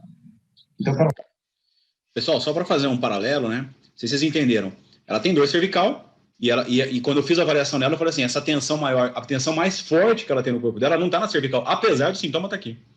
Então, eu senti uma tensão facial, avaliando o sistema facial, A tensão mais forte que eu percebi nela foi bem baixa, apesar da dor estar na cervical. E no final, depois que eu fiz todo o procedimento de avaliação, que eu cheguei a uma conclusão funcional facial, eu perguntei para ela, você já fez alguma cirurgia? Ela falou, já, de endometriose. Então, o que aconteceu? Essa avaliação, ela me sugere que ela está correta por quê? Porque eu confirmei o que eu senti na minha mão com o que ela está me contando. Então, eu não esperei ela me contar primeiro o que estava acontecendo, para depois eu fazer exame físico. Eu fiz exame físico primeiro, para depois ela me confirmar na anamnese. Senta um pouquinho, por favor. Pode sentar de frente para ele. A dor é maior, assim, ela fica doendo direto do pescoço, ou tem bastante incômodo na parte direita. Bastante. Só que na rotação, a direita é bem mais solta que ela atrás. Você percebe que, por exemplo, o que te incomoda de movimento é essa rotação esquerda que parece ser mais importante. E dor, por exemplo, pode fazer uma extensão e uma flexão e ver se tem algum desses movimentos que te incomodam. Se fica só na rotação mesmo. Não. Só a rotação esquerda mesmo. Então, o que é o teste de inibição? Se eu acho que a tensão principal ela está nessa região, eu vou fazer uma inibição nela. Eu vou pegar essa região, vou fazer um contato com a minha mão, e é como se eu fosse pegar esse tecido que tem uma tensão maior, e vou fazer uma pressão sobre ele. Então, isso tem essa parte de teste de inibição, teste de, tá? A gente pode chamar de qualquer coisa assim. Então, faz a rotação da esquerda. Como é que você se sente? Melhor, né? Então, a gente consegue perceber duas coisas. A primeira, aumentou a amplitude, e você achou que também a dor, o desconforto também diminuiu. Então, a primeira, melhorou a amplitude, e a segunda, diminuiu a dor. Então, o que quer dizer? Realmente, ó, a minha mão me trouxe para cá. A história dela me traz para essa região. E um teste de inibição, ele está dizendo para mim assim, ó, realmente, que esse parece ser o melhor caminho aí para você seguir para chegar no seu tratamento. Então, a gente vai começar a pensar em técnicas de tratamento que possam seguir essa característica.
Como é que está se sentindo?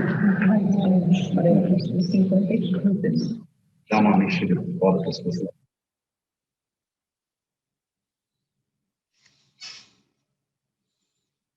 Melhor? Pessoal, então a ideia era mais ou menos assim, né? Eu até acelerei a parte do atendimento, porque o mais importante é vocês entenderem o conceito. Entendendo o conceito, eu fiz 3 técnicas com ela, que se fosse um tratamento bem consultório, eu faria provavelmente um pouco mais de trabalho mais local também. Mas eu fiz 3 técnicas com ela e eu entendi que aquilo era o suficiente ali para pelo menos mudar a impressão dela do sintoma que ela estava tendo. Então, assim, o que a minha avaliação me sugere? Primeiro, eu fiz o exame físico e criei uma hipótese. Aí, na entrevista com ela me confirmou a hipótese do meu exame físico. Ela falou assim, ó, já aconteceu isso comigo, tal e tal. Eu falei, ó, então beleza, acho que é por aqui mesmo. Aí eu fiz uma técnica de inibição e automaticamente, a hora que ela vira o pescoço, eu falei assim, nossa, melhorou já a minha dor, já estou conseguindo ir mais. Aí eu fiz 3 técnicas com ela falou assim, ó, putz, mudou muito. O que isso quer dizer? Quer dizer que esse é o caminho. Isso me dá toda a munição para pensar assim, o caminho para tratar essa menina é esse aqui. É por aqui que eu preciso ir. Vocês conseguem entender o quanto é diferente um diagnóstico dessa forma do que a gente faz hoje em dia?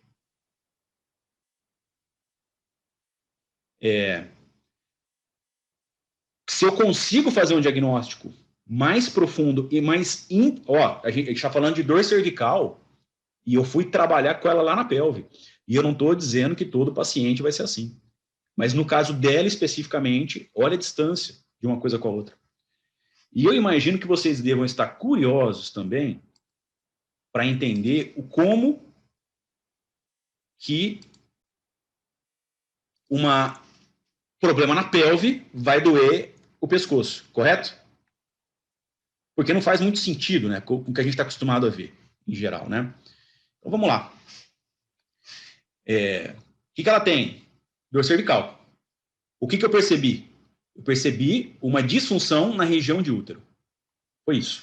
Bruna, como é que você confirmou isso? Porque ela tem até uma cirurgia de endometriose. Ela tem cólicas terríveis. Mas ela só foi me falar isso depois. Não na minha primeira avaliação. Ela foi falar isso no final. Então tá. Então, a minha relação foi essa. Bruna, mas como é que isso aqui vai interferir aqui em cima?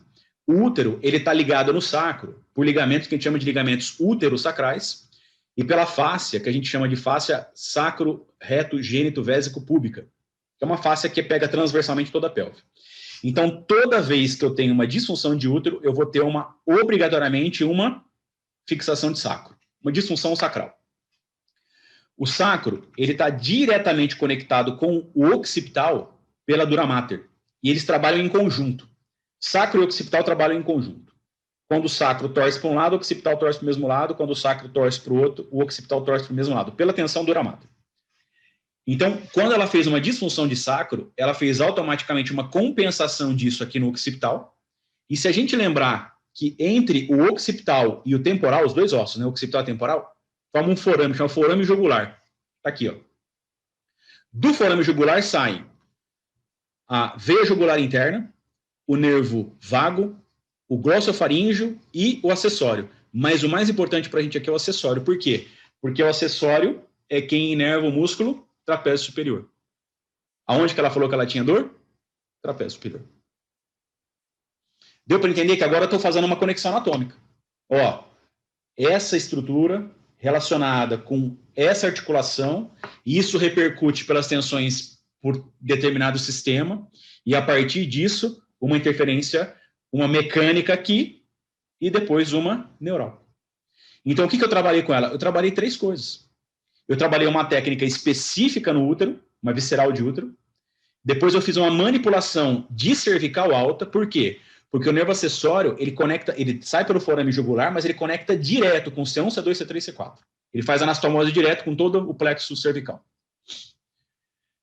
Então eu fiz uma técnica estrutural em cervical alta e fiz uma técnica craniana que a gente chama de técnica de abertura de forame jugular. Foram essas 3 técnicas. Mas por causa dessa base anatômica aqui que eu estou mostrando para vocês. E isso foi suficiente para provocar um sistema de reequilíbrio e melhorar a condição dela.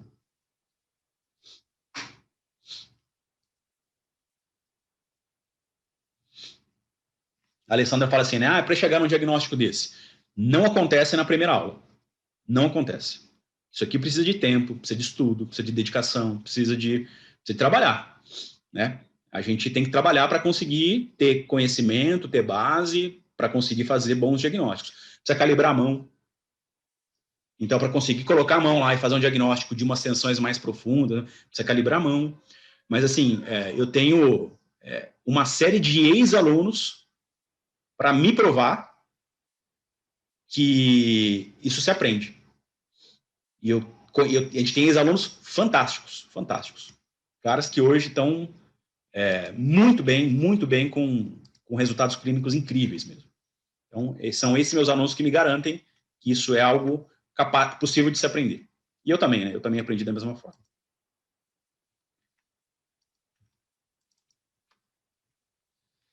Pessoal, era mais ou menos isso assim que eu queria mostrar para vocês. E eu vou tentar mostrar para vocês a trajetória de osteopatia. Isso é uma trajetória. Que cada trajetória tem o seu tempo, tá? Mas é do que a gente oferece para vocês. Ou do que a gente pode oferecer para vocês de maneira geral. Vocês estão entrando num curso, que é um curso de formação, que é um curso que tem 2 anos. Esse curso está em conformidade com a resolução 220/2001 do COFITO. Tá? É a resolução vigente hoje em osteopatia. Então, a gente atende tudo que tem de legislação brasileira, e estamos de acordo com o que prega o índice de referência em osteopatia da Organização Mundial de Saúde. Então, o que a gente tem hoje de legislação nacional e internacional, nós cumprimos todas elas. Depois de 2 anos de curso, a gente tem convênio com uma instituição de ensino superior. Nós não somos instituição de ensino, mas nós temos convênio com uma, e a gente consegue transformar isso numa especialização em nível lato sensu, que é muito legal, porque é um título acadêmico, que pode ser usado para concurso, né, para quem não tem especialização, é um título que pode ser usado para uma série de questões aí que eu acho que podem ser interessantes.